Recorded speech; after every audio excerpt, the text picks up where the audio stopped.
All right. Hi, everybody. So today's session is on privacy, and our first speaker is Deepak Maram. He is a PhD student at Cornell. He's somebody I think we all have seen at IC3 camps in the past. He's a pretty well-known researcher here. So he is talking about geolocating files in decentralized systems. And Deepak, I'll let you take it from here. Cool. Thanks, Surya. Okay, let me begin.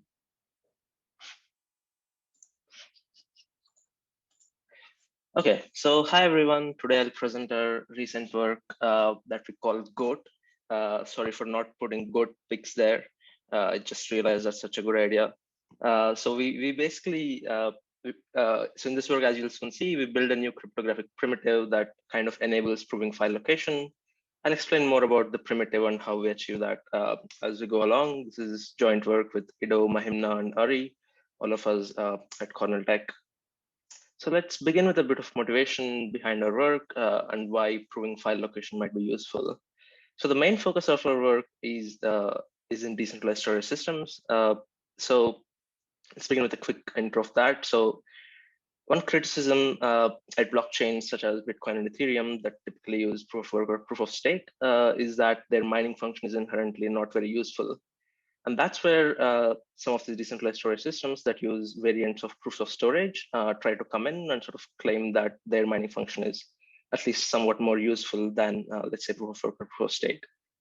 And as you all might know, in the recent years, we've seen several such storage systems come up. Filecoins, yeah, storage are sort of the popular ones, but there's many more.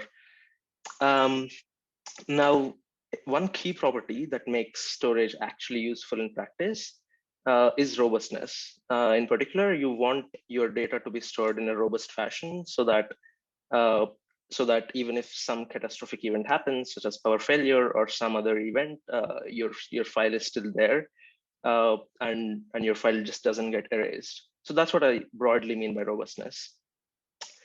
And typically, the way robustness is achieved in these systems is via variants of protocols called as proofs of replication, which I'm calling POREP in short.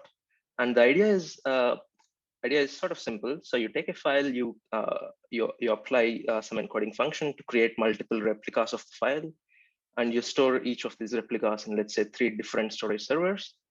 And even if some bad event happens, which let's say destroys 2 of these replicas, you still have one of the replica to get back your file from. Now, one of the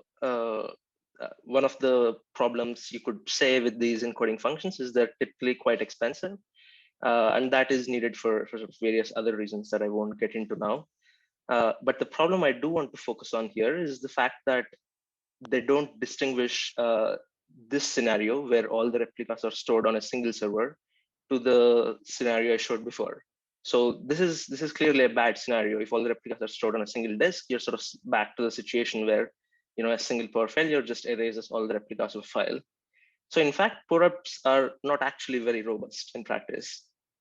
So this leads us to asking the following question, which is, what if we instead prove that each replica is in a different location? So for example, you could imagine proving that you have 3 replicas and one replica is in North America, the other is in Europe, and the third one is in China, let's say. And that is an indirect way of proving that you have 3 replicas of the file that are stored in different places, which should be much more robust than what POREPs do today. So that's sort of the core idea that leads us to this work. Now, there are actually some prior works that try to prove file location, but these are sort of aimed at a very different setting than ours. For one, they work in sort of trusted verifier settings where you assume that the verifier is trusted and sort of can check that the file is stored well or not. They also tend to assume that the verifiers are sort of geographically distributed. Now that might be an okay assumption in some settings, but as you might imagine, bootstrapping a set of verifiers that are geographically distributed is probably not simple. Even in existing blockchains, the miners might not be as geographically distributed. And finally, these works don't have any formalism as to behind their works. And these are sort of the three contributions we make. Our work is aimed at decentralized settings where verifiers are untrusted. And quite interestingly, we don't have any location requirement on the verifier. We'll get to why that is the case in a bit. And as an additional contribution, we formalize the notion of what proving file location means by providing a rigorous definition, which I'll also get into in a bit. All right, so the plan for the talk is as follows. We will begin with a bit of background on what proof of retrievability schemes do. So this is a primitive that we'll use later in the protocol. So then we'll get into defining this new primitive that we are calling proof of geographic retrievability. And finally, I'll introduce our scheme GOAT, which is also a proof of geo-retrievability scheme. Okay, so let's begin with some background. Proof of retrievability, or PORET for short, is a primitive that was first introduced in about 2007-8, and this was mainly aimed at sort of client-server settings where you want users to offload their storage and be able to efficiently check that the storage server is storing the file correctly or storing the file in full. So the idea is something like this. So the user gives a file to this storage server. I'll be using prover or storage server interchangeably throughout the talk, but I mean one and the same. And POREPs are mainly designed at settings where the file sizes are humongous. As you might imagine, if the file size is small, like just a kilobyte or something, a user or someone else could just quickly download the file from the storage server periodically and check that the storage server is storing the file. Now, that naive approach wouldn't work if the file size is huge, and that's where POREPs really shine. And the point is, after a while, we have a verifier. So I'm assuming a publicly verifiable scheme, which just means that this file, which just means that any party can check that the prover is storing the file. So you might imagine this being useful for files that are of public use, like Wikipedia or some other big movie or something like that. And the point is, this verifier sends a challenge to the prover, gets a response back, and the key usefulness property for POREPs is that these challenge and response must be really small, and they must be sort of irrespective of how big the file size is, which is one of the key properties of PORET. And if the prover is actually storing the file, the response is valid and everyone's happy. So that's the rough idea of what's happening here. We'll actually use we actually use the PORET scheme due to Shah Motors for those who are aware. I won't get into the details of what the internals of the PORET scheme are, but GOAT actually works with multiple PORET schemes, either Shah Motors or Merkle trees. So I'll provide a brief intuition into how soundness is defined for proofs of retrievability, mainly because we'll sort of be extending on top of this definition for our new primitive later on. So the rough idea is basically that if the response a verifier is seeing is correct, then the server must process the file. And this is typically formalized by specifying what is called an extraction algorithm. And the idea is that this extraction algorithm takes as input one or more proof of retrievability responses, and it must be able to compute the original file back. And we say that a scheme is sound if we are able to define such an extraction algorithm. So essentially, the phrase extraction is used to signify the point that the scheme is sound only if the file can be extracted from just the responses. So as you can imagine, if this property holds, then you can be happy as the responses alone are enough to get back the file. That is somehow supposed to signify the fact that the prover is actually storing the file. So that's the rough idea. Let's talk about our new primitive now that we are calling proof of geographic retrievability. At a high level, the API and the formalism will look somewhat similar to the proof of retrievability one, but we sort of make extensions to that. So the setting is pretty similar to before. We still want all the properties that I've said before. The response should be publicly verifiable, so on and so forth. The one additional thing we now have here is that the user gets to specify a target region. Now, in this example here, I show that to be North America, but but regions can be arbitrarily shaped. And the point is that when a verifier checks the response, it must guarantee two things: not only that the file was there, but also that the file was stored within that specified target region. So that's the additional guarantee we're going for. Right. So how do we formalize this? So formalizing what this means was one of the first substantial challenges we faced in this work. So the intuition is reasonably straightforward. We just want to say that the file must be extractable from that particular region. I'll get into what that means, but kind of turning that into a rigorous formalization has several subtleties. I'll briefly touch upon some of the key points now, leaving most of them out in the interest of time. And so the key idea is the notion of location-specific storage servers. So the idea is so let's say we have three regions: North America, Africa, Australia. You can have as many regions as possible. We basically allow the adversary to place storage servers at arbitrary locations. Let's say the blue one is in North America, green one is in Africa, and the violet one is in, the purple one is in Australia. And now, if you want to say that if let's say the prover claims to store the file is in, let's say the user wants to store the file in North America and some prover stores the file there, how do we sort of model that? So what we do is we basically let's say if the desired target region is North America, then we give the storage server in North America direct access to the extraction algorithm. So the extraction algorithm can sort of challenge this particular server, receive responses from it, and be able to compute the file. So we say that a geoported scheme or proof of georetrievability scheme is sound if it is able to do this. That is, if it is able to extract file from just the server in a particular region. As you might note, the key difference from the proof of retrievability formalism from before is that now we give the extraction algorithm direct access to servers in the target region, and this fact leads to a number of subtle modeling changes, which I won't go in too deep in the interest of time.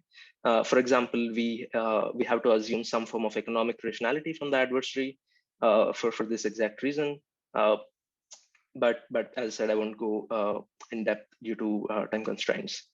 So there is one aspect I do want to mention about the modeling, which is the various challenge models that are possible here. So typically in challenge response protocols, it is sort of assumed, or it is normal to use what is known as a random challenge model, where the verifier challenges the prover at random times. But what we found was that building a practical proof of georetrievability scheme under this model requires a geo-distributed network of verifiers, which is a bit of a problem in practice, as it leads to bootstrapping, as bootstrapping is hard in such a scenario. So what we think is that a more practical model for systems that care about geolocation is one that uses sort of existing internet infrastructure to issue challenges. Now, that statement might not be clear at this point. I'll sort of explain in a bit what that means. But we, for that purpose, we create we define a second challenge model that we call the flexible challenge model, where the prover gets to pick when to respond to a challenge up to a certain extent. So, for example, we might require the prover to compute a challenge response interaction once every hour without exactly specifying when within that hour the prover has to do the interaction. So there is some extra flexibility the prover gets, and that leads to various other things, but that's sort of the model we'll operate under for GOAT. Okay, I'll describe what GOAT actually does now. So GOAT stands for geolocation via anchor timestamping. As the name suggests, anchors sort of play a key role, and that's sort of the first thing I'll describe. So what are anchors here? So GOAT leverages existing internet servers that have two properties. First, they must provide authenticated time, that is just time with a signature on it that can be, and the signature can be verified by anyone. And second, they must have a publicly verifiable location. Sorry, they must have a publicly known location, so everyone sort of knows where they are. I'll use a literal anchor to denote anchors. That just mean so when I show that image, it just means the server that sort of has these properties. So as I said, so this is sort of the API we expect out of these servers. They must take as input a nonce and return time and a signature. So whether the signature is over the time or nonce. And we find that there's actually several servers on the internet that sort of satisfy this broad API.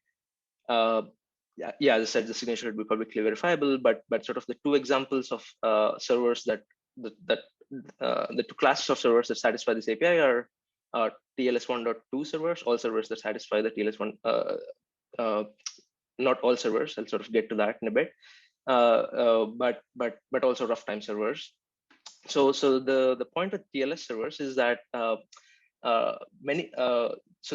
there's a reasonable fraction of TLS servers that embed the current time into the seconds field of the server random value, which is sort of exchanged in the TLS key exchange. So while this functionality is not part of the TLS spec, we found in our experiments that there are sufficient servers that sort of do this, and therefore you can sort of use TLS servers as anchors in our protocol. Rough time, on the other hand, so if you is a recently developed authenticated time protocol. So this is a specifically this is a protocol designed to provide time. So if for whatever reason you don't want to use TLS, you could, for example, use rough time servers as anchors in our protocol. The one thing I will mention about rough time is that it's a new protocol and there's not as many servers out there today. So let's get into how GOAT works now. So this page is kind of the crux of the protocol. So this is probably a good slide to listen to if you haven't been paying attention. So say we have a prover storing the file somewhere and there is an anchor nearby. I'll explain a naive approach to proving file location, and the actual GOAT protocol is not too different from this. So the protocol goes like this. The prover pings the anchor. So send a random nonce, get back the time and signature. And the key trick we use the signature as randomness to derive challenges and use those challenges to perform a proof of retrievability computation. And the final or the completing step is to use the resultant proof as nonce and do a second thing. Now the point is that the proof is actually just the two transcripts that you receive from the anchor. And the key point here is that if the difference between the two timestamps is small enough, then you must be situated close to the anchor. So that's the high level intuition. I mean, another way to think of what we are doing here is that the anchor is playing the role of a timer. So the first ping is starting a timer, whereas the second ping is stopping it, and you're measuring the time taken for whatever operation that is taking place in between, which in this case is a file access operation, and therefore you must have the file sort of close by. So that's the rough idea. And this protocol could actually be sort of used to prove file location. The reason I call this the naive approach and this isn't the actual GOAT protocol, is that the geolocation accuracy you get if you do this tends to be pretty bad. And the point is this. It turns out that the operation between the two pings must happen as fast as possible, ideally in just a few milliseconds. So just to give a sense of why this happens, each millisecond spent in between the two pings causes about 100 kilometers increase in geolocation accuracy. So even if the computation of the proof of retrievability took, let's say, just 100 milliseconds, which is small in a general context, but it's not small in this context in the sense that that would cause a geolocation accuracy of about 10,000 kilometers, which means your file could be on the other side of the earth or something huge, basically. So that leads us to the next part of the talk, which is how do we prove file ownership without actually doing a full proof of retrievability computation? And the key idea we use here is to introduce a new function in the proof of retrievability API, which we call commit. And the idea is that this commit should be fast and short. Fast for reasons I just explained. Short is also actually related to the same reasons, because you actually want to put the resultant output of this computation as a nonce in the ping you're sending to the anchor. So this can't be arbitrarily big. So this so the idea is essentially to introduce this commitment function, and we in the paper we show how to add this function for two existing proof of retrievability schemes. And the key challenge there, which I won't get into again in the interest of time, is really to avoid any group operations. So for example, in the Shaham water scheme, the prove operation actually involves a bunch of group operations which take up a bunch of time. We managed to avoid all of that when executing the commit function to keep it sort of lean and fast. All right, I'll quickly provide an overview of code. It should sort of be the picture should sort of be clear by now. So we have two notions of time: epochs and intervals. Intervals determine challenge frequency, whereas epochs determine the verification frequency. The first phase of code is where you execute the protocol I just described, but instead of you doing a full proof of retrievability computation, you just run a proof of retrievability commitment and put the commitment as nonce in the ping. This is run once per interval. So as I said before, we operate in the flexible challenge model. So the prover gets to pick when to run this within that interval. We just set the interval length. So for example, the interval length could be half an hour. The second phase is where you compute the actual proof of retrievability. Since we omitted computing them in the first phase, the point is at the end of day, let's say you compute all the proof of retrievabilities for the entire day. And that is when you sort of submit the proof to a verifier to check for the entire day. So that's the rough idea. Just showing the same thing in picture. The first phase we call geo-commitment generation, but the idea is just that we use the signature. We use the signature of the first ping to generate a commitment and put that as nonce in the second ping. There is one point I do want to get into. So based on the resolution of the anchor, the protocol in the first phase changes slightly. And the point is, as I said before, the operation between the two pings is quite fast in milliseconds. So the timestamp returned by the anchor needs to have sufficient accuracy. So for example, if the timestamp is in seconds, you can't measure operations that are smaller than a second. So that's a challenge we run into. And so for example, TLS anchors have this problem, and we kind of address this via amplification. And the rough idea basically is that we repeat the sequence of operations enough times to fill up the entire second. So as I sort of shown in the previous slide, instead of doing the pings just 2 times, you run the pings enough times to fill up the full second. And the proof is and the fact that you were able to ping an anchor, let's say 50 times within a single second, is what proves that your file was close enough. So that's what I mean by amplification here. So the second phase, or the proof of retrievability computation, goes roughly like this. So the naive idea is to just compute the proof of retrievability for each of those challenges you've encountered in the entire epoch. This works, but this leads to exorbitantly high proof sizes. So here we leverage a trick due to Shaham Waters and sort of compress the proof size into 1. So we managed to compress the proof of retrievability component of our proof size heavily using some of the tricks from Shaham Waters. I won't again get into them in the interest of time. But this is sort of a trick we use. So let's talk about how far from the anchor the file actually is. So this is sort of the key question we care about in this. Where is the file actually? What's the exact bound in which your file is? So as I said before, the key verification step is sort of checking the timestamp difference and ensuring that that's less than some threshold. And the threshold is what determines the exact region of uncertainty inside which the file is. The regions of uncertainty in GOAT are spherical circles. So these are circles inscribed on a sphere. The center of the circle is the location of the anchor, whereas the radius is determined by this threshold T here. I'll give some more intuition about sort of that in a bit.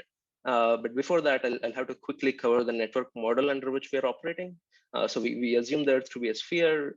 We specify a maximum speed for the adversary, which is needed as you want to bound the adversary speed.